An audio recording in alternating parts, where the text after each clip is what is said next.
No. Hello everyone. Today we are going to study about the upper GI bleeding and the case discussion about this also, haematemesis. So let's go with the first case. In the case one, Mr. Ram Ghale, 50-year-old gentleman, called to the emergency with a history of bloody vomiting. So first, here you have to see the age, a 50-year-old of gentleman, and the history of the bloody vomiting. So first, there is a complaint of the bloody vomiting. So first we have to ask the history about the vomiting. In the vomiting, you can ask about the onset and timing of vomiting, non-projectile vomiting, content and amount of vomiters, and any associated factor causing vomiting. So these are the things which we have to ask when there is a history of the vomiting. And in the bloody vomiting, we have to ask about the history of dysphagia, if there is any history of dysphagia, history of weight loss, anorexia, and family history of the carcinoma to rule out the malignancy. If we have to rule out the malignancy, first we have to ask the weight loss, anorexia, and the history of the carcinoma. So fresh red or the coffee colored blood is coming on not, and the blood is blood fully mixed with other content of the food or not, and any history of the haematemesis and the history of alcohol abuse and taking blood thinner medicine and acids which can also cause the bleeding. So we have to rule out that also, and the if there is pain for abdomen present or not in that case. So further in the history, he has vomited blood 3 times since last night over 20 hours, and which was about 300 milliliter of the each time, and blood was bright red in color. He has a history of one episode of haematemesis 6 months back. For that, he has been admitted and managed in the medical ward. He has also swelling of the abdomen and legs since last 1 month, and he used to drink alcohol daily till 6 months, and since then he drinks alcohol occasionally. So what is the most likely diagnosis? As here is the history of the patient is taking the alcohol, and there is also swelling of the abdomen and leg since 1 month, and most likely like bright red color blood must suggest that variceal bleeding secondary to the liver disease. So where in the schema you are now, like upper GI bleeding, painless, alcohol abuse, symptoms suggestive of liver disease, and it can causes the portal hypertension, which eventually lead to causes variceal bleeding in this case. So what examination would you do? First, always you have to do the general examination, pill code, and the cutaneous sign of the liver diseases. Like you can see the cutaneous sign of portal hypertension like spider angiomata, pulmonary edema, caput medusa, hepatomegaly, splenomegaly, ascites, and jaundice. So for the vital examination, we have to assess the hemodynamic status, and abdominal examination along with the digital rectal examination and other systemic examination can be done. So further information, as on clinical examination, he has altered sensorium, pale, bilateral edema, and icterus. His pulse rate 110, BP 80/40, and his abdomen is distended with positive shifting dullness. However, no hepatomegaly or splenomegaly. So part of the investigation we have to send is baseline investigation, which we have to send and fecal occult blood test, LFT, RFT, and the upper GI endoscopy, which is the diagnostic, and the NG tube lavage can also be done. So what is the most likely diagnosis now? So esophageal varices caused by the portal hypertension is most likely diagnosis up to now.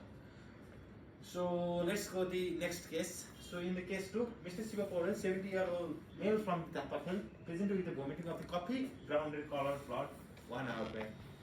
So here, like 70-year-old male, so age, increasing age is more prone to the malignancy, so we have to always rule out the malignancy.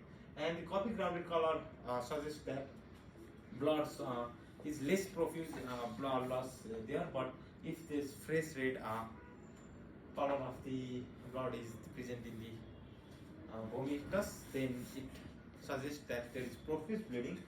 So if there is similar history in the past and the use of medication like NSAIDs aspirin, and the past medical history, alcohol abuse, pain per abdomen, and as there is high age, we have to rule out malignancy, and by asking weight loss, anorexia, a family history of the malignancy, and this thing we have to rule out.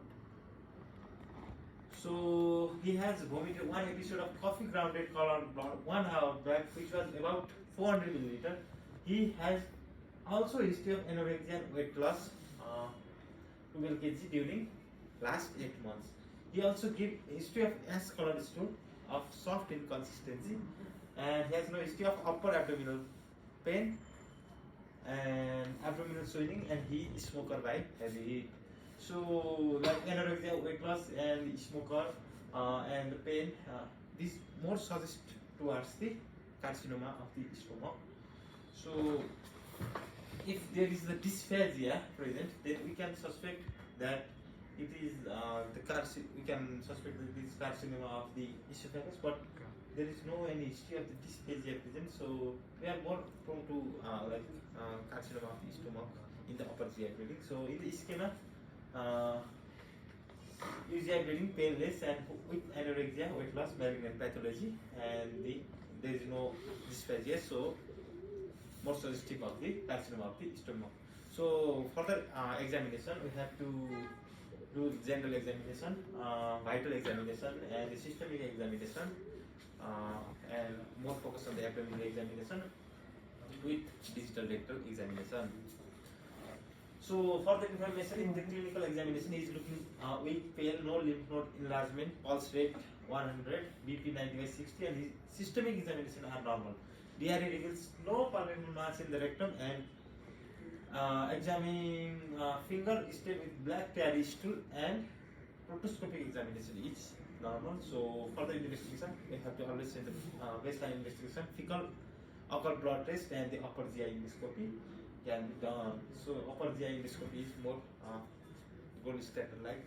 So what is your most likely diagnosis now? The diagnosis is carcinoma of the stomach in this case. So in the next case, 30-year gentleman come with the emergency, history of passage of stool, blood in the stool. So further history, as is 30-year, young, and the passage of the blood in the stool. So we have to ask onset, timing, amount of blood loss, color of the blood loss, like to differentiate with the molina and hematochezia. Molina means like if there is the blackish tarry stool present, and if the blackish tarry blood present, and hematochezia means like fresh blood is present, and weight loss, anorexia, similar episode in past, and the history of alcohol abuse, drug intake, NSS, and the history of anorexia, and the weight loss can be actually history. So for the information, he has passed blood in stool 3 times in last 12 hours. He is outer color with few blood clots, and he has also pain at upper central abdomen and feeling very weak.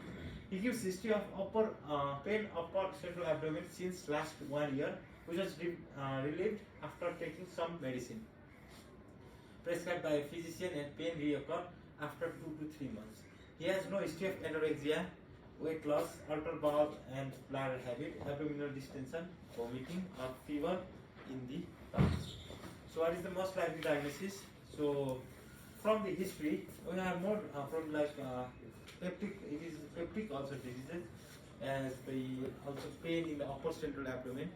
One thing I have to add, if there is pain in the upper abdomen, we have to always rule out the cardiac condition. So we have to always do the ECG in that case, because if there is altered ECG, or if there is cardiac dysfunction, then patient can collapse or die. But due to the PUD, more likely acutely patient may not die. So we have to always rule out if there is cardiac manifestation or not.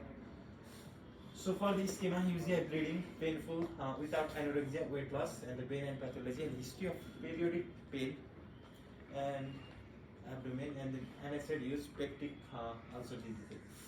So this is the schema. And for the examination, always general examination, vital examination, and systemic examination, which is abdominal examination along with the digital rectal examination. So on clinical examination, he is drowsy, cold, pale, dehydrated, pulse rate 110, BP 740. His abdominal examination, mild tenderness and epigastrium, non-distended, no hepatosplenomegaly and normal bowel sound. On DRE, the examining finger stain with altered color blood and protoscopic examination. There are altered color clot in the rectum. However, no hemorrhoids is present. So, what is the most likely diagnosis? As already peptic ulcer diseases, and how we manage in this case? Always primaries of ABCD and the fluid resuscitation.